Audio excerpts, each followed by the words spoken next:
Chama-se Rio Derradeiro e é um livro agora publicado em torno da investigação a Duarte Lima, no caso do homicídio de Rosalinda Ribeiro, no Brasil.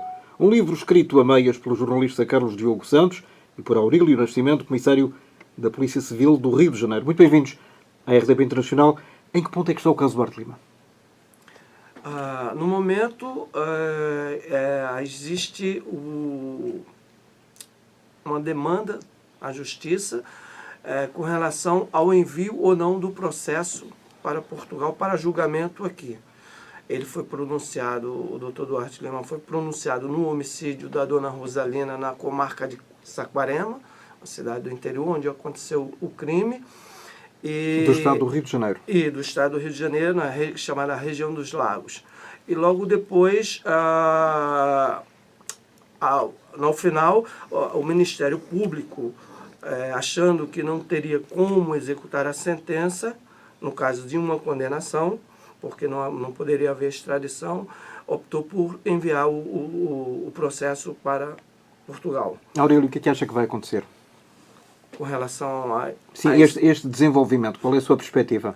Não tenho assim uma perspectiva, porque é uma justiça. A justiça já decretou que o processo deveria vir para cá, a defesa dele acha que não, que deve ficar no Brasil, e aí se espera, entendeu, essa decisão. Aí, no Brasil ele será seguramente condenado?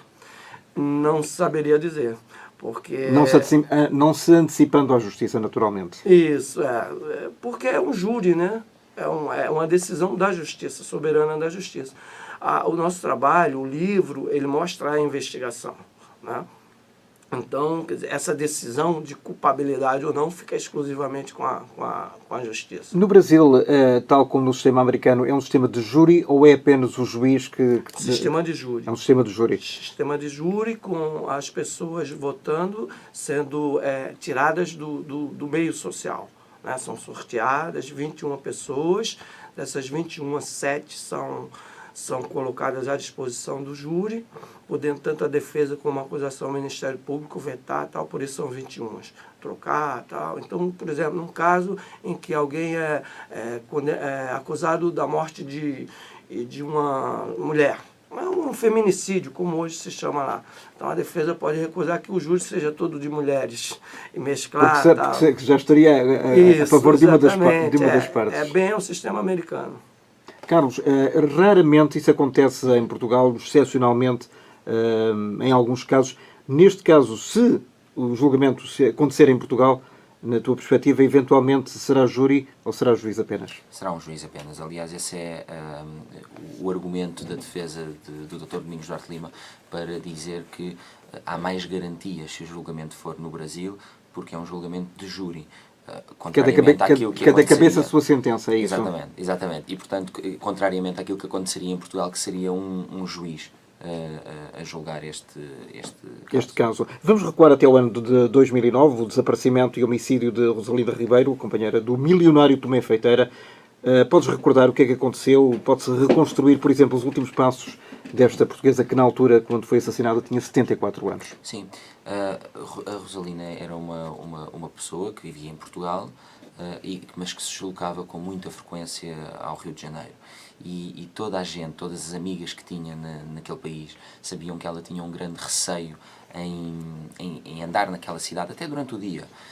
O que é perfeitamente normal. O que é perfeitamente normal para uma pessoa... Para um carioca e, sobretudo, muito mais para um estrangeiro. Muito mais para um estrangeiro que tem até dificuldades, não é? Porque já era uma pessoa com alguma idade e que, portanto, se fosse atacado, teria também mais dificuldades em defender-se, não é? E ela tinha noção disso.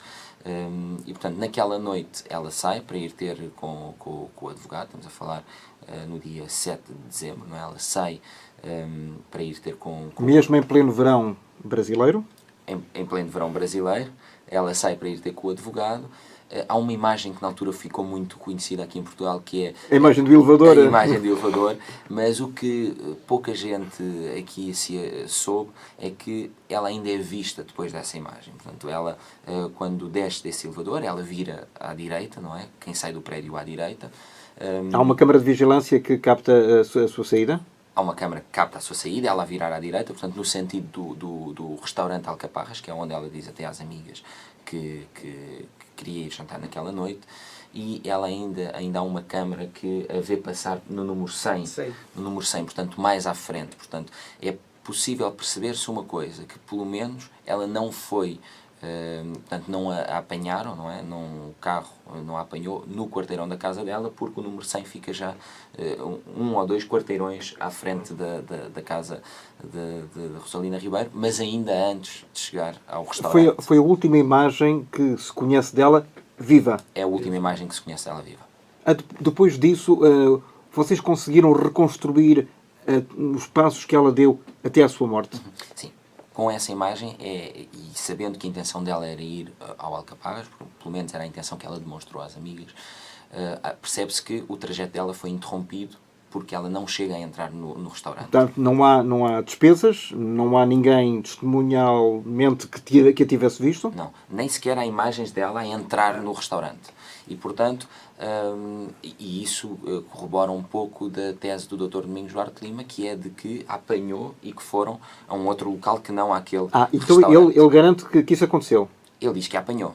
Ainda que não diga aonde, não é? Quando questionado onde é que a apanhou, o que a polícia na altura recolheu de testemunho numa conversa telefónica que houve e que está também que é transcrito no livro. Não há uma resposta clara. Diz, bom, foi junto à casa, mas onde exatamente? Bom, foi junto ao quarteirão. Portanto, não há não se diz onde é que foi marcado aquele encontro, não é? Como que, pela resposta, depreende-se que foi um encontro por acaso. Isso é estranho ou não? Para a polícia é estranho, porque um encontro numa cidade que não é a cidade dos dois, tinha que haver um ponto de encontro, não é? Para que ambos, não é? Numa avenida gigante, tinha que haver encontrar. Um X, não é? Tinha que haver um X, não é? Para que ambos se pudessem encontrar. Ou era no restaurante, e era para aí que ela caminhava quando sai de casa, ou era à porta de casa dela. À porta de casa dela não era. Ao restaurante ela não chegou a entrar. O que o Dr.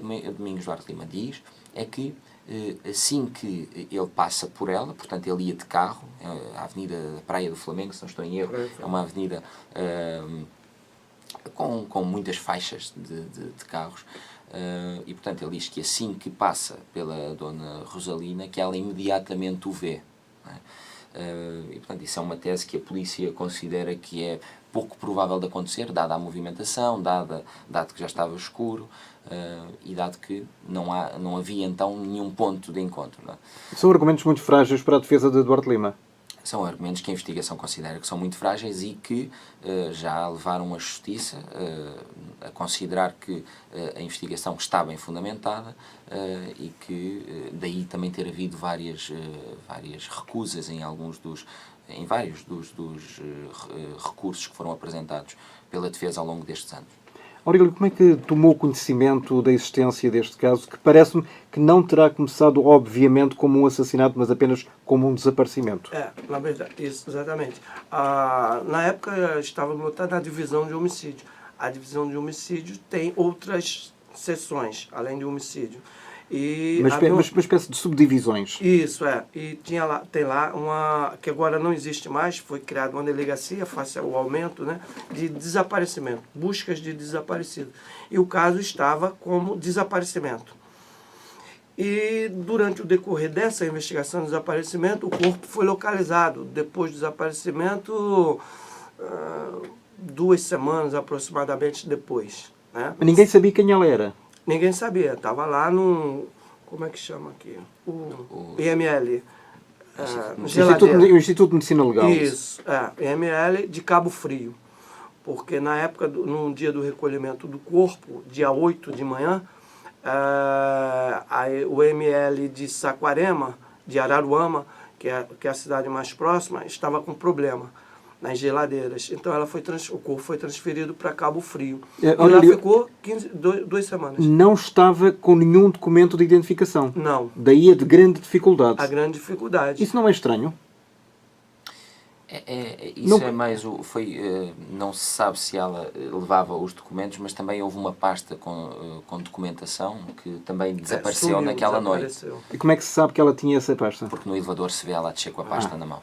Portanto, e depois, quando o corpo é encontrado, ela não tinha a pasta. Não obstante ter todos os pertences, portanto, tudo aquilo que poderia ter valor, e que, em caso de um assalto comum, teria desaparecido. Isso não se verificava. Ela tinha todos os pertences, o relógio, os brincos. O celular, por exemplo, Não. não tinha. Esse deixou em casa. Esse deixou em casa. Foi mesmo um... Estavam em casa quando... Foi azar, digamos assim, para a investigação. O facto de ela ter deixado o telefone, o celular no Brasil, Por em um casa. lado foi azar, por outro lado acredito que tenha ajudado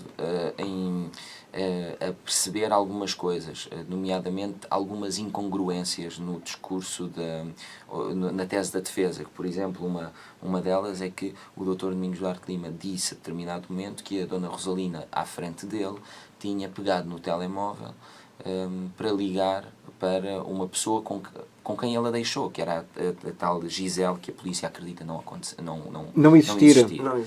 E quando se descobre que os 3 telemóveis dela estavam em casa, essa tese passa a ser questionada, não é? Cai por terra, basicamente. Exatamente. Portanto, ela não teria um quarto telemóvel. Não há evidências disso. Os amigos não conheciam qualquer outro telemóvel. Ela era uma pessoa que também, se tivesse um outro telemóvel, teria de haver, como a polícia também defende, se não estou em erro no relatório, um carregador também desse outro aparelho em casa, e não havia qualquer outro carregador, nem os amigos tinham conhecimento de qualquer outro telemóvel dela. Neste momento, Aurélio, estamos, portanto, no dia seguinte a ser encontrado o corpo.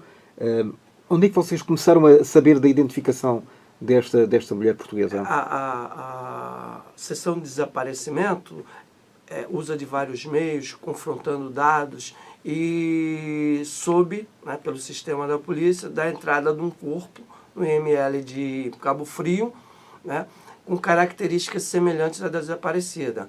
Idade, sexo feminino... Mas quem é que deu o alerta para o desaparecimento dela? Quem deu o alerta para o desaparecimento foram as amigas dela. A Maria Alcina, uma cantora de fado, que reside no Brasil há vários anos, mais de 40 anos, muito amiga dela, foi amiga do seu Feteira. E a Rose, uma brasileira que também há muitos anos é amiga dela. Foram elas que reuniram a família, as filhas delas, e providenciaram cartazes e saíram na rua, né?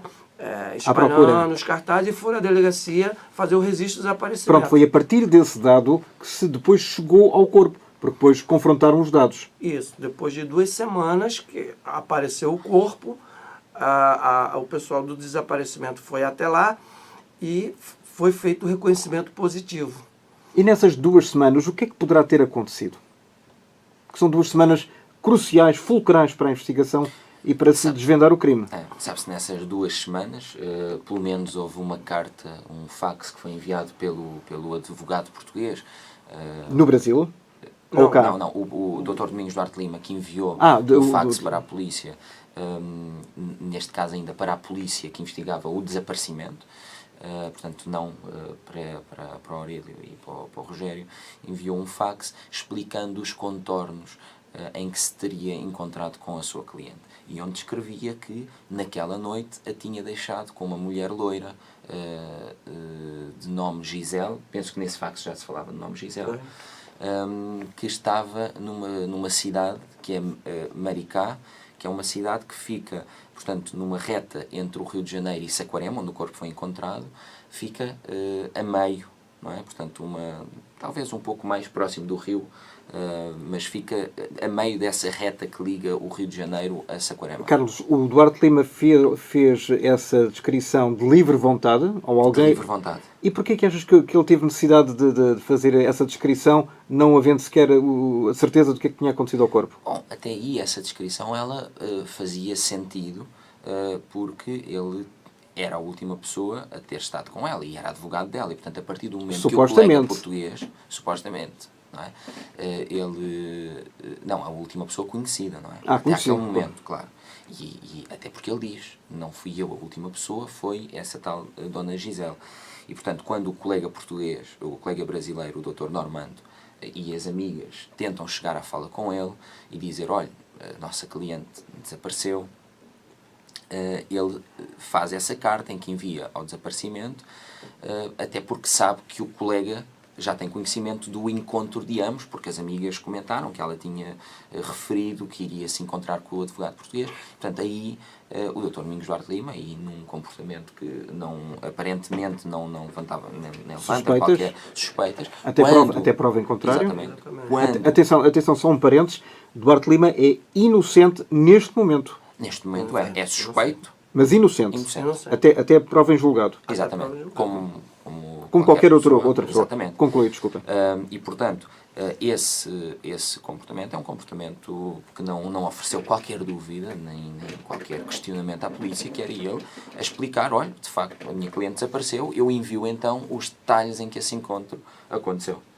E depois de saber a identificação do corpo, vocês começaram a desconfiar que, afinal, haveria um pouco mais algo do que um rapto ou um simples assassinato, simples entre aspas, naturalmente, dado o contorno da questão herança de milhões que estão envolvidas também nesta situação. Quando se começa a dar início a uma investigação de homicídio, naturalmente, por padrão, se investiga várias hipóteses. Essas hipóteses têm que ser eliminadas, fica sobrar uma para chegar. Os cenários estão todos em aberto. Isso, Foi assalto, foi sequestro, houve pedido de resgate, foi vingança, enfim. No caso, quando fomos com a primeira diligência, nós fomos convocados à noite, 8 horas da noite, um dia antes do enterro. Fala do enterro também. Sim, o funeral, enterro. O funeral. E fomos convocados para comparecer aquele funeral, porque era o funeral de uma pessoa que estava na sessão de desaparecimento e que foi encontrada com tiros na cabeça e no peito. Então passou a ser um homicídio. Esse enterro e as pessoas que estiveram presentes deram-vos dados? Naturalmente que fomos ao enterro de forma velada, E, claro, gravando, filmando, de forma também velada. E lá, qual era os fatos que mais se sobressaía? Era o nome de Olímpia, filha do... e o nome de Duarte Lima. Convém dizer que esta senhora, a Rosalina, era amante do Tomé Feiteira, ou não foi mulher, nunca casou. Não. Nunca casou, e ambas estas duas mulheres nunca se deram bem. Não, elas tinham, por isso, logo de início, como surgiu como principal suspeita no topo, a Olímpia Feiteira, devido a essa rusga de anos e anos, pelos comentários de amigas, aparecia até um ódio, não era só a briga na justiça, havia um ódio mútuo. Ela foi ilibada? Foi ilibada, a investigação profunda, ela foi a primeira suspeita, teve todos os seus passos e, diga-se de passagem, sempre se colocou à disposição da polícia para colaborar. Foi a primeira suspeita e a primeira ilibada?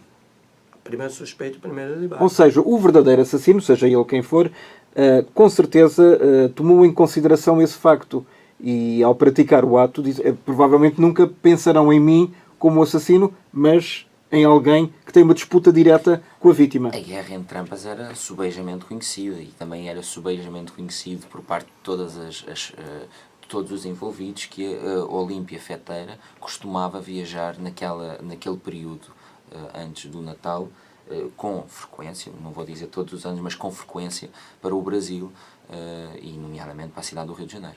Como é que se chegou então, depois de ilibar, de colocar de lado a Olímpia Feiteira, como é que se chegou a Domingos Duarte Lima? Em sendo ele a última pessoa que teve contato com a vítima, ele teria que nos responder uma série de perguntas. Quais eram as perguntas mais óbvias que vocês colocaram? A pergunta mais óbvia é o que ele foi fazer no Rio, o que ele foi conversar com ela. A resposta? Não posso falar, porque é sigilo, segundo ele, é sigilo profissional. Eu falei sobre os processos. Então ele foi lá profissionalmente ao Brasil? Segundo disse ele, conversar com ela profissionalmente. Isso não é segredo, portanto. Isso. Não, o segredo seria qual o assunto? Qual o assunto?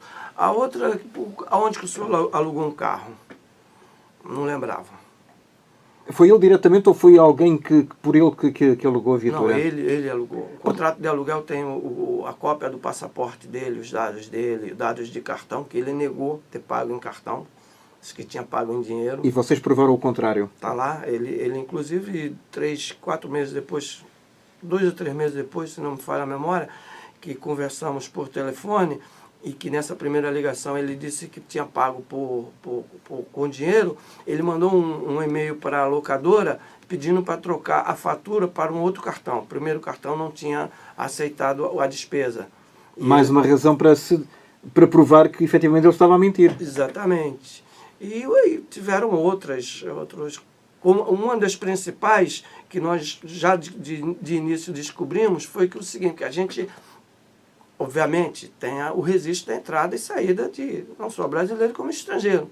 E pedimos... É obrigatório. Exatamente. Então a gente já sabia que ele saiu do Brasil no dia 30 de novembro, voltou no dia 5. E quando conversamos com ele, ele disse que o seguinte, que ele estava em Belo Horizonte e a dona Rosalina tomou conhecimento dessa estada lá e ligou para ele, falou, já que o senhor está aqui, vem aqui conversar comigo. O que se provou é que não era bem assim. Ele estava lá em novembro, já há dias. Não em dezembro. Saiu de lá dia 30, cruzou o Atlântico, passou 3 ou 4 dias aqui em Lisboa, voltou, foi a Belo Horizonte, alugou um carro, rodou 650 quilômetros.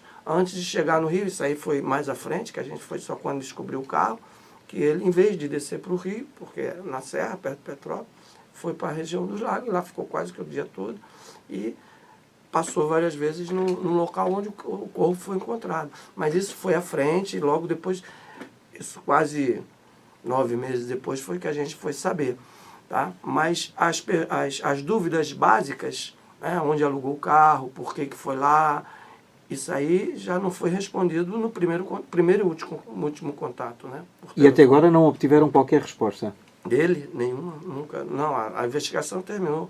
Ele nunca respondeu isso. Então, mas uma investigação pode fechar sem haver respostas concretas? Ou isso depois passa diretamente para o julgamento? Sim, essa ausência de respostas dele foram respondidas na investigação. Porque eu queria saber onde que ele alugou o carro. Mas não por ele.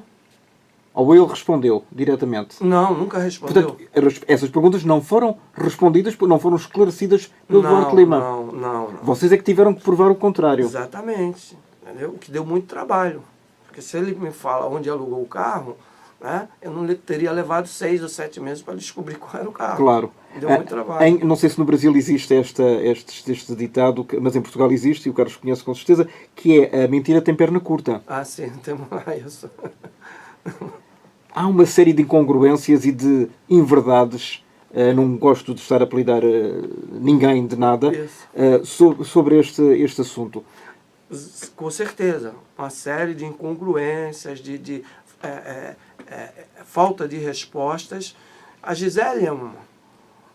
Nós chegamos a examinar pelos padrões que ele forneceu, né? Uma mulher loura, mais de 40 anos, altura, determinada altura, que usa óculos e tal, entendeu?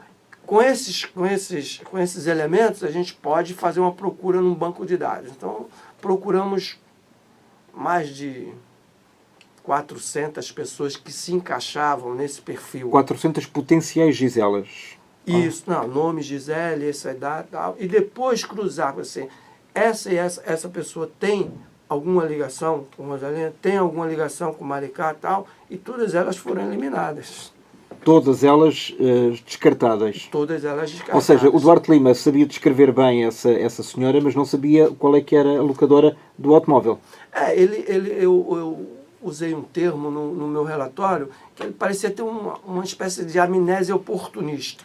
Ele lembra de muitos detalhes em determinadas coisas. Muitos pormenores, não é? Pormenores. Por exemplo, quando ele escreve aonde levou a dona Rosalina, ele diz o nome da rua, ele diz o nome do hotel, em frente ao hotel, ele diz a cor do hotel, o carro, era uma viatura Honda, os faróis, a forma como ela estava vestida. Mas em outras coisas, ele se esquece.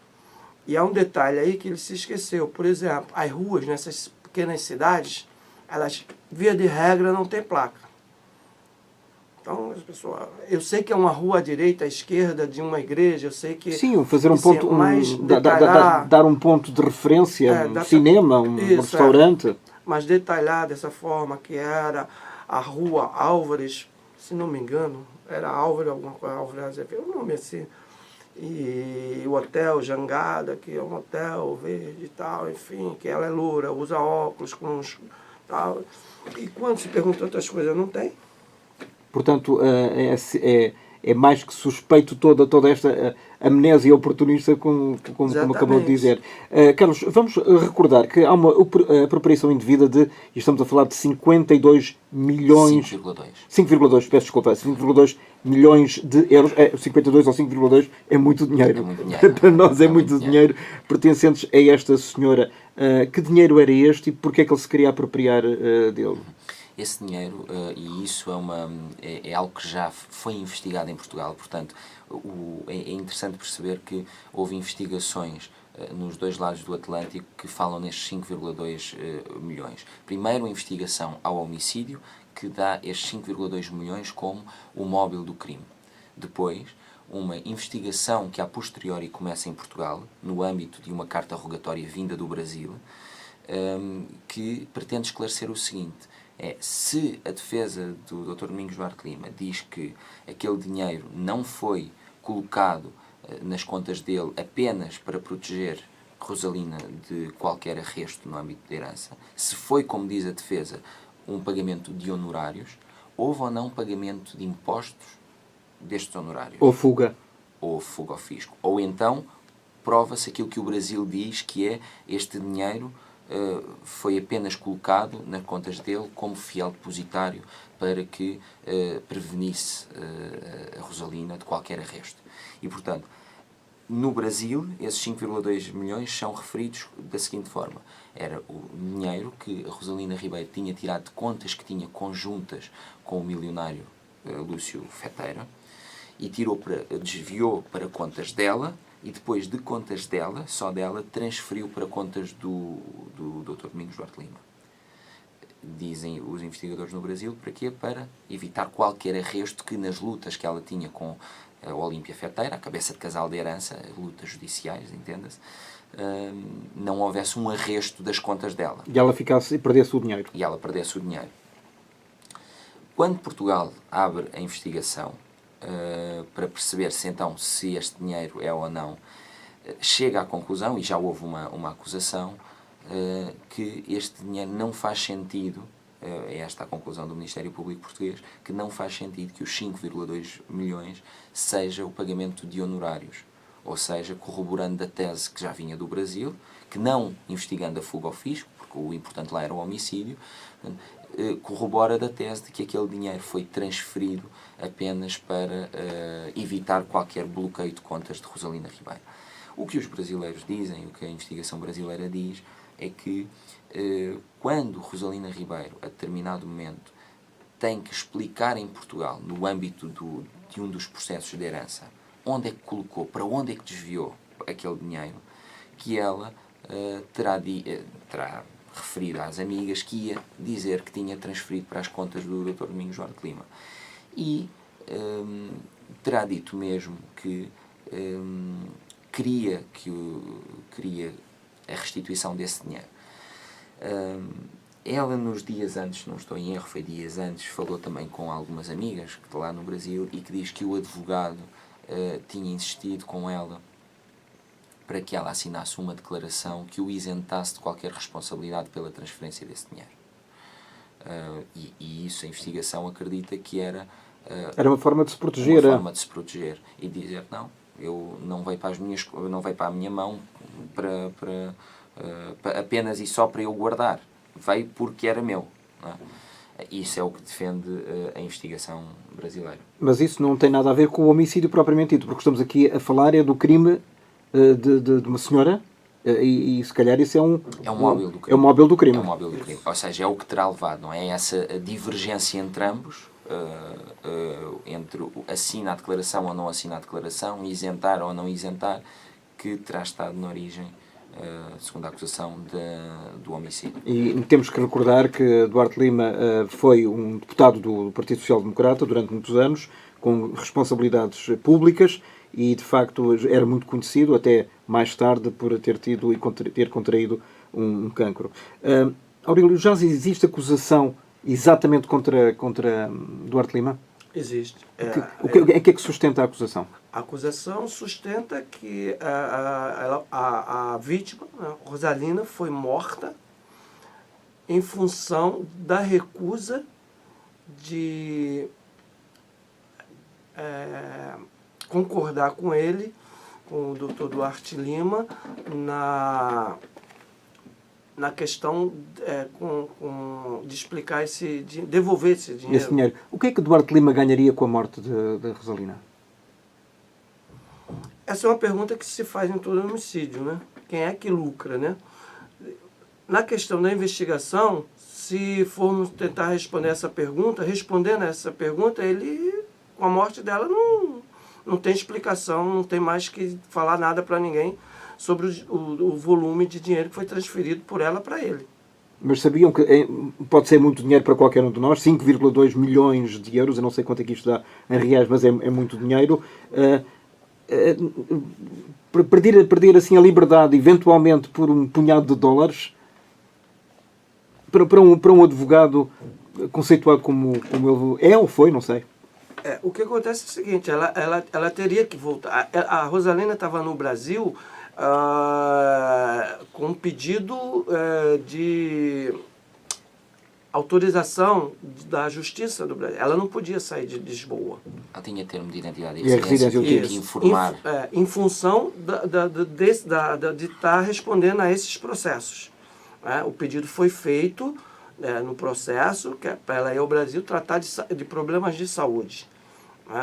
Mas, na verdade, quer dizer, a intenção teria sido afastá-la do cenário do processo.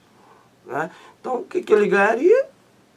Ninguém iria saber, porque, principalmente no Brasil, que a justiça, que na Suíça o dinheiro lá dela foi transferido para as contas dele.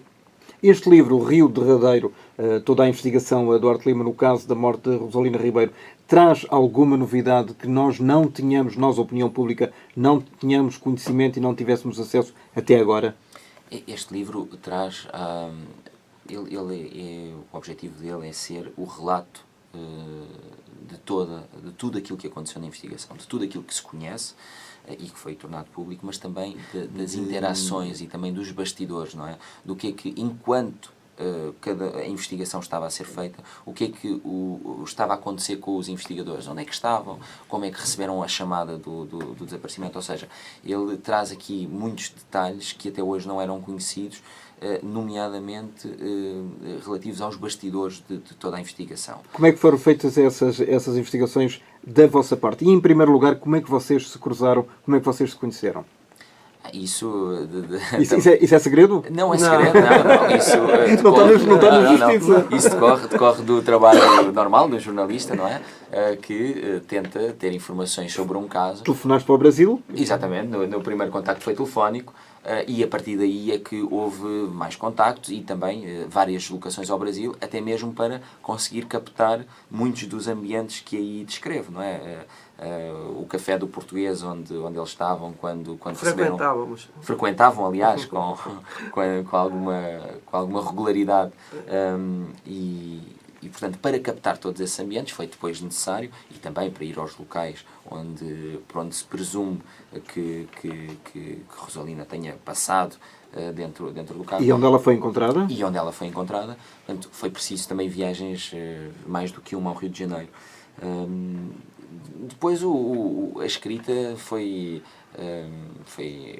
obviamente complexa, porque era entre Lisboa e o Rio, mas sempre com uma normalidade. Nada que as novas tecnologias não resolvam, exatamente. Não resolvam. Aliás, eu gosto muito da forma como está escrito. Está feito como um guião para nós, um roteiro para vocês, brasileiros, de cinema. É isso. Eu acho que o livro está incompleto nesta altura. Portanto, O livro é apenas a investigação. É apenas a investigação. Obviamente que este caso não acaba com a investigação, não acaba com Não, este livro. Daí a minha primeira pergunta, qual era o Exatamente. ponto da situação? Portanto, digamos que vocês vão fazer um segundo livro quando eventualmente o julgamento acontecer e a condenação ou não suceder, não sabemos, Não não está é? pensado ainda, mas também não fechamos portas. A justiça tem muitas formas de adiar e de protelar as coisas. Vocês acham que é isso que vai acontecer? É difícil dar essa resposta pela quantidade de recursos. Né, 16 volumes e mais de 3.100 folhas e apensos. E apensos. É muita coisa, não é? São quase 8 anos. Né? São. 8 anos de quer dizer, investigação, e depois, ao final da investigação, a investigação é inquérito, depois vira processo, né? E várias coisas que surgem na investigação, né, são corroboradas no processo, né? O próprio Ministério Público faz outras diligências, como quem consultar o processo vai ver, há uma série de pedidos a vários países, a vários órgãos, e tudo isso é muito complicado. Então, gera essa imensidão de volumes, né? E tudo isso, quer dizer, em qualquer recurso, para ser avaliado, leva algum tempo. Mas o cerco está-se a fechar. Eu diria que a investigação terminou e espero que o julgamento ocorra com justiça. Porque não se sabe exatamente quem foi não o mandante ou o executante do crime. Se calhar estamos a falar de duas pessoas, eventualmente. Sim, a investigação terminou com uma conclusão, que o responsável e o autor do crime foi, o suspeito do crime é o Dr. Domingos Duarte Lima. Até porque no decurso da investigação, aquilo que é dito pela defesa, o Dr. Domingos Duarte Lima, é que ele estava sozinho naquela noite com a Dona Rosalina. E, portanto, a investigação termina e a acusação é apenas e só para o Dr. Domingos Duarte Lima pelo crime. E, portanto, essa questão de mandante e executante não se coloca, ou seja, considera a investigação que o suspeito é da morte. É apenas um e única e exclusivamente. Aurélio, conhecia o passado deste senhor na política portuguesa? Não. O Carlos informou? Não, na verdade a gente fez um perfil dele, né?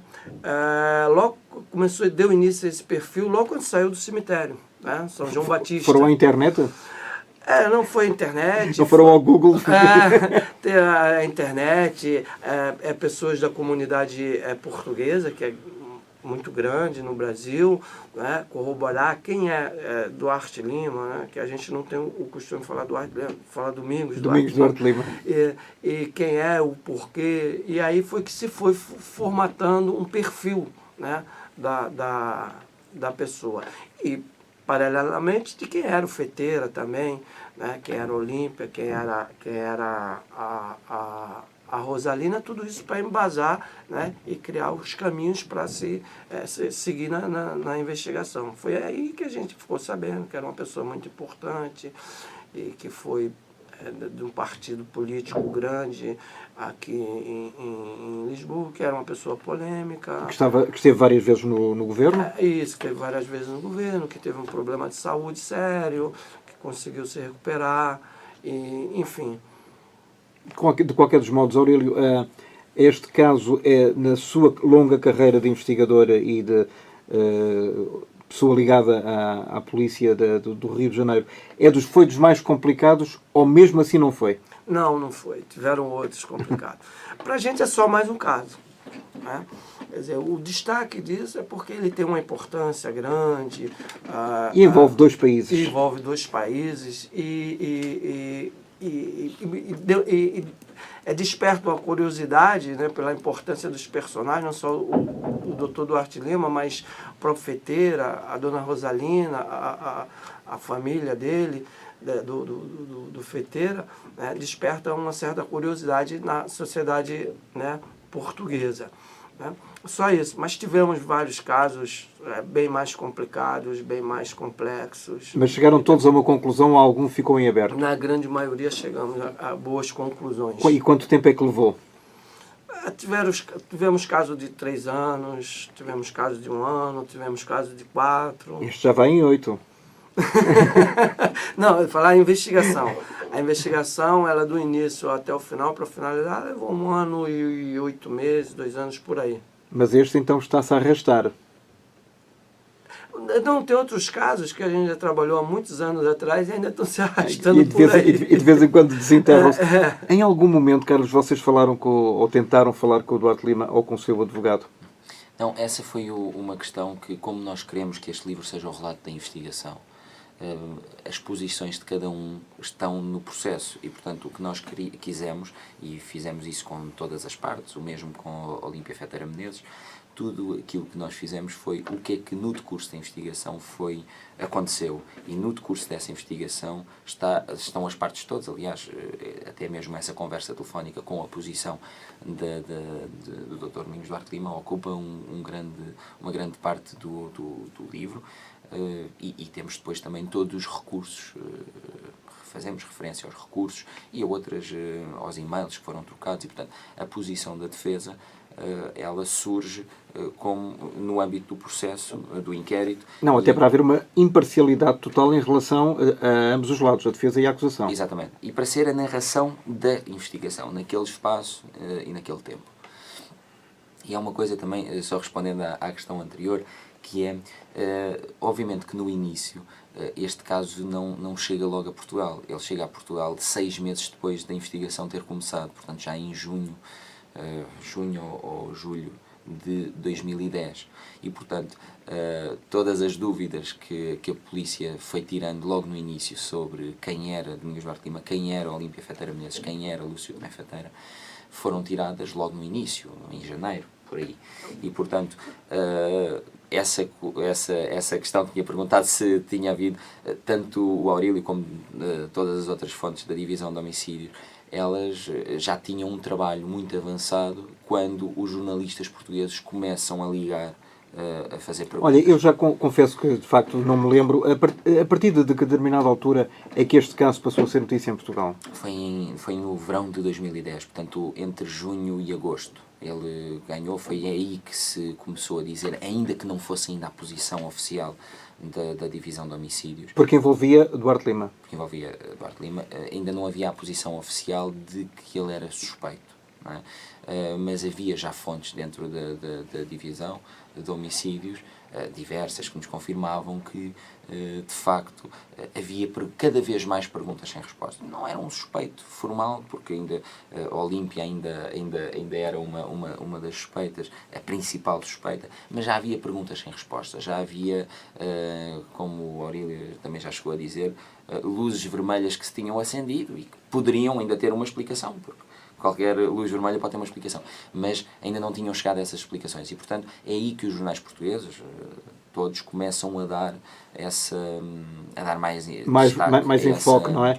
A partir deste momento, o que é que se vai seguir? Ficamos à espera da marcação do julgamento e onde se irá realizar? Isso. E na presença de quem? O Duarte Lima poderá ser eventualmente julgado, mas, por exemplo, por teleconferência a partir de Portugal? É uma hipótese? Pela lei brasileira? Sim. Ele já prestou os depoimentos, os esclarecimentos que o Ministério Público pediu através de carta rogatória. No julgamento, a lei brasileira, o julgamento pode ocorrer sem a presença dele. Né? Poderá ser julgado, mas não há revelia. Não há revelia porque estão os advogados. Porque estão os advogados presentes. Representando. É chamar de julgamento de cadeira vazia. Vamos então saber, ou pelo menos presumir, que seja durante 2017 ou 2018 que esse julgamento vai arrancar. Depois não sabemos quando é que vai terminar. Há duas instâncias ainda, esta divergência entre o que quer o Ministério Público, que é que o julgamento seja feito em Portugal, e o que quer a defesa, que é que o julgamento seja feito no Brasil. É esta divergência que está agora em cima da mesa. E já na primeira instância e na segunda instância foi dada razão ao Ministério Público, ou seja, é melhor o julgamento ir para Portugal. A defesa voltou a recorrer para uma instância superior, neste caso para uma instância em Brasília. Portanto, tem ainda mais 2 instâncias sempre pode essas duas instâncias decidirem num sentido ou noutro. E, portanto, também tudo depende da morosidade que Existir, vão ser não é? respondidas estes recursos. E tudo isso leva tempo. Tudo leva tempo. De Rio de Janeiro, toda a investigação a Duarte Lima no caso da morte de Rosalina Ribeiro é um caso em aberto. Vamos aguardar então os próximos desenvolvimentos e eventualmente mais um segundo livro, Rio de Janeiro parte 2, o final, eventualmente. Muito obrigado, Carlos Diogo Santos. Obrigado. E Aurílio Nascimento. Obrigado a você. E boas investigações neste e noutros casos. Obrigado. Obrigado.